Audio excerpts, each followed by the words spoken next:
Hello అండి. ఈ పూట వీడియో ఏంటంటే చూడండి, అమ్మవారి దగ్గరికొచ్చాను నేను. అభిషేకం అయితే జరుగుతుంది. ఇక్కడ గుట్ట దగ్గర మా కాలనీ గుట్ట దగ్గర అన్న వాళ్ళు 9 రోజులు కంటిన్యూగా తిరిగారంట. వాళ్ళకి అభిషేకం చేయించాలని అనుకున్నారు. అందుకని మాకైతే పొద్దున్నే చెప్పారు, అభిషేకం మాదే అమ్మాయి సార్ అనేసి.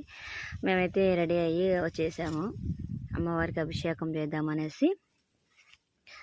అన్నీ అమ్మవారికి అన్ని వాళ్ళు నైవేద్యాలు, పండ్లు, అన్ని చీర, జాకెట్ అన్నీ కూడా తెచ్చారండి. ఏ ఒక్కటి లోటు లేకుండా తెచ్చారు. చాలా బాగా తెచ్చారు వాళ్ళు. ఫస్ట్ టైము ఈ గుడికి మాత్రం తేవడము. దానివల్ల అమ్మకి అభిషేకం చూడండి ఇలా అయితే అలంకరించి అమ్మవారి అభిషేకం అయితే చేసేసి ఆమెకు అలంకారం అన్నీ చేసేసామండి.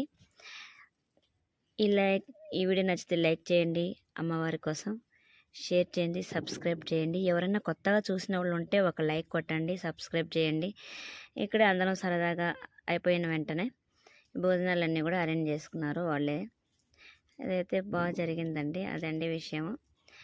అమ్మవారి గుడికాడికి భక్తులు ఎక్కడెక్కడో